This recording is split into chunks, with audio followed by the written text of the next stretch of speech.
குளிர்காலத்தில் உறவுகள். பறவைங்களோட கிராமத்துல டிசம்பர் மாசத்துல ரொம்ப குளிரா இருந்த நாட்கள் அது. வெளியில பயங்கரமா பனி பொழிஞ்சுக்கிட்டு இருந்துச்சு. எதிர் வீடு கூட சரியா தெரியாத அளவுக்கு தான் இருந்துச்சு. சாயந்தரம் 5 மணிக்கு எல்லாமே இருட்டாயிடுச்சு. சிச்சு காக்கா அதோட வீட்டுல கதவு ஜன்னல் எல்லாத்தையுமே மூடிட்டு ஒரு போர்வைய போத்திக்கிட்டு சுட சுட சூப் வச்சு குடிச்சுக்கிட்டு இருந்துச்சு. அப்போ சிச்சு காக்கா அதோட மனசுக்குள்ள, ஐயோ, வெளிய குளிர் ரொம்ப பயங்கரமா இருக்கு. ஆனா வீட்டுக்குள்ள சூப்பு நல்ல சுட சுட இருக்கு. யாருமே வீட்டுக்கு வர்றதுக்கு முன்னாடி சூப் சாப்பிட்டுறணும். என் பையன் சின்ன கூட படுத்து தூங்குறான். நான் நல்லா சூப் குடிக்கிறேன் அப்படின்னு நினைச்சுக்கிட்டு இருக்கும் போதே டக் டக் டக் டக்குன்னு யாரோ வீட்டு கதவை தட்டுற சத்தம் கேட்டுச்சு. அட, யாரது? இந்த குளிர்ல பேயா? அப்போ வெளியில இருந்து, சிச்சு, நான் பேய் இல்ல, உன்னோட ஃப்ரெண்டு புஜ்ஜி வந்திருக்கேன். சொந்தக்காரங்களா வந்திருக்கேன். சிச்சு காக்கா விருப்பமே இல்லாம போய் கதவை திறந்தான். வெளியில துணிக்குருவியும் அவருடைய பொண்ணு புஜ்ஜி குருவியும் 2 சூட்கேஸ பிடிச்சுக்கிட்டு மங்கி கேப்ப போட்டுக்கிட்டு நின்னுக்கிட்டு இருந்தாங்க. அட, என்ன துணி, நடு நைட்ல சூட்கேஸ் எல்லாம் எடுத்துக்கிட்டு ஊரை விட்டு போறீங்களா? துணிக்குருவி உடனே உள்ள வந்து, இல்ல சிச்சு, எங்க வீட்டு ஓடெல்லாம் காத்துக்கு பறந்து போச்சு. வீட்டுக்குள்ள குளிர் எடுக்குது. அதனாலதான் இன்னைக்கு ஒரு நைட்டு உன்னோட வீட்டுல இருக்கலான்னு பெட்டு படுக்கையெல்லாம் எடுத்துக்கிட்டு வந்துட்டோம். இப்போ நாங்களும் தூரத்துல இருந்து வந்த சொந்தக்காரங்க தானே. புஜ்ஜி சோஃபால எகிரி உக்காந்துக்கிட்டு, அட அம்மா, சிச்சு அத்தை வீடு எவ்வளவு சூடா இருக்கு. என் பேக்ல இருந்து ஸ்நாக்ஸ் எடுமா, எனக்கு ரொம்ப பசி எடுக்குது. சிச்சு காக்கா ஆச்சரியமா, என்னது, இங்கே இருக்க போறீங்களா? ஐயோ, என்னோட சூப்பு என்ன ஆவறது? சிச்சு, அதித்தி தேவோபவா அப்படின்னு சொல்லுவாங்க. எங்களுக்கு நிறைய சாப்பிட ஒண்ணும் வேண்டாம். சுட சுட சோறு, 3 வகையான குழம்பு அவ்வளவு இருந்தா போதும். சிச்சு, கொண்டு வந்து கொடு. என்னது, 3 வகை குழம்பா? என் வீட்டுல காய்கறி தவிர வேற எதுவுமே இல்ல. அப்போ மறுபடியும் கதவு தட்டுற சத்தம் கேட்டுச்சு. அட, இப்ப யார் வந்திருக்கா? கதவு திறந்து பார்த்தா லூசிபரா, சோட்டு கிளி, பன்னு கிளி நின்னுக்கிட்டு இருந்தாங்க. அவங்க கையில ஒரு கிட்டாரும் விளையாட்டு பொருளும் இருந்துச்சு. ஹாய் சிச்சு, புஜ்ஜி துணி எல்லாம் உங்க வீட்டுக்கு வந்தாங்கன்னு விஷயம் தெரிஞ்சிச்சு. அதனாலதான் இன்னைக்கு எல்லாரும் பாட்டு பாடிக்கிட்டு நல்லா பார்ட்டி பண்ணலான்னு உங்க வீட்டுக்கு வந்திருக்கோம். ஆமா சிச்சு, என் பன்னு ரொம்ப பயப்படுறான். இங்க சின்ன புஜ்ஜி எல்லாம் இருக்காங்கல்ல, விளையாடுவான்னு கூட்டிட்டு வந்தேன். இன்னைக்கு நம்ம பார்ட்டி பண்ணலாம். சிச்சு காக்கா ரொம்பவும் ஆச்சரியப்பட்டுச்சு.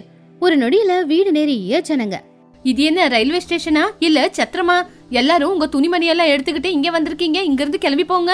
மகிக்கழுகு ஜன்னல் வழியா பார்த்து, சிச்சு, எல்லாரும் உன் வீட்டுக்கு வந்திருக்காங்களா? நானும் உள்ள வரட்டா?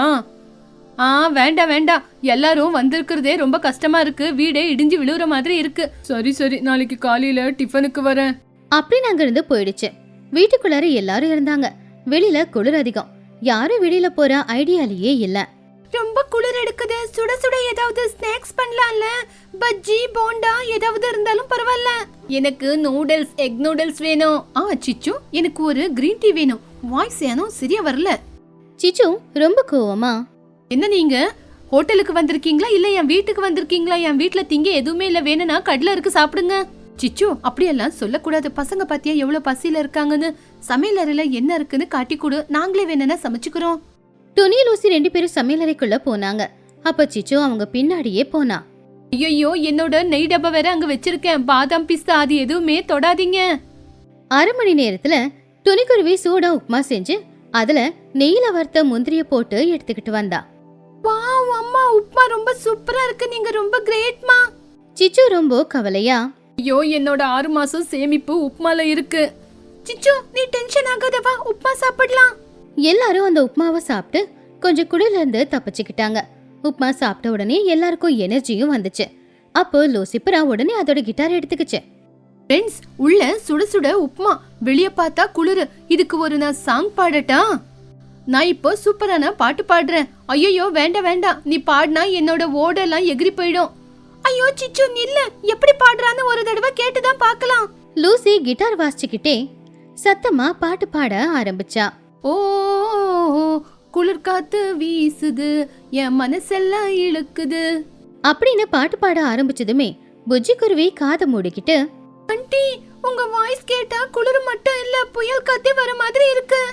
எல்லாரும் சிரிச்சாங்க. லூசிபரா கிட்டாரை தூக்கி தூரமா வச்சிடுச்சு. நான் பாட்டு பாடுறேன்.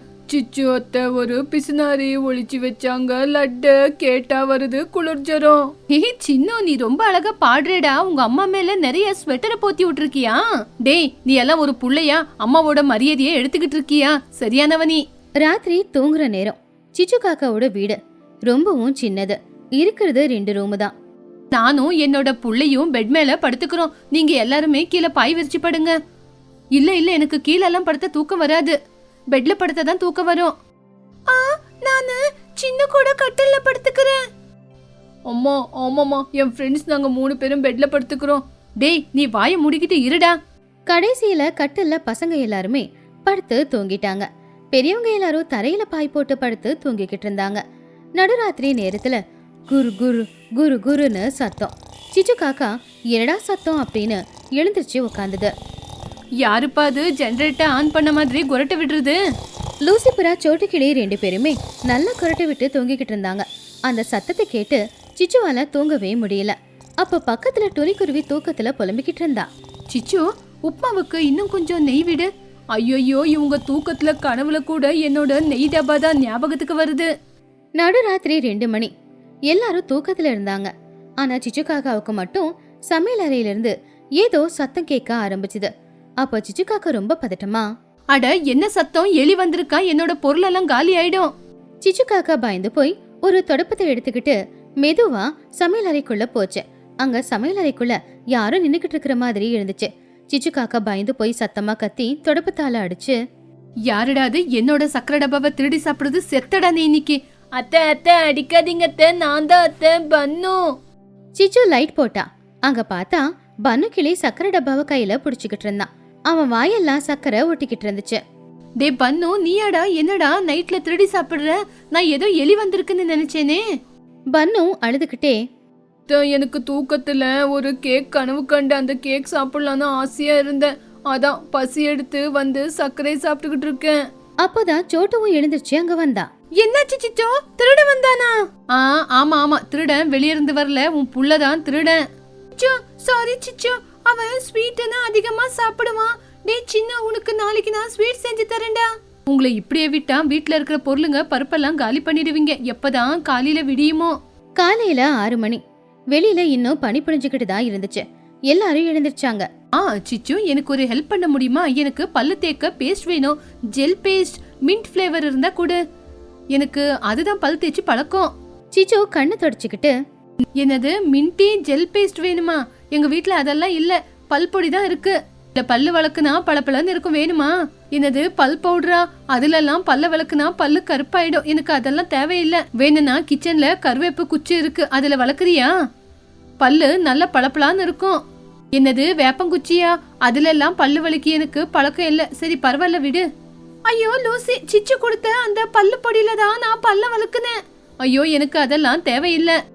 துணி சிரிச்சுக்கிட்டே, லூசி எங்க வந்தாலும் அட்ஜஸ்ட் பண்ணிக்கணும். என்கிட்ட ஆயுர்வேதிக்கு பேஸ்ட் இருக்கு, வேணுமா? எல்லாரும் எப்படியோ குளிச்சு முடிச்சிட்டாங்க. ஆனா சிச்சு காக்கா வீட்டுல இருந்த தண்ணி விறகு எல்லாமே தீந்து போயிடுச்சு. எல்லாரும் ரெடி ஆயிட்டு வந்துட்டாங்க. சிச்சு, நாங்க இப்போ கிளம்புறோம். நேத்து நைட்டு உன் வீட்டுல எங்களுக்கு தங்கறதுக்கு இடம் கொடுத்த. ஆமாம் சிச்சு, ரொம்ப நன்றி சிச்சு. நாங்க இன்னும் கிளம்புறோம், குளிர் வேற குறைஞ்சிருச்சுல. நில்லுங்க நில்லுங்க, எங்கேக்கு கிளம்புறீங்க? சிச்சு ஒரு நீளமான சீட்டை எடுத்து அவங்க முன்னாடி வச்சா. இந்தாங்க, நேத்து என்னோட ரூம் வாடகை. ஒரு ரூம் 500 ரூபாய். சுட சுட உப்மா 300 ரூபாய்.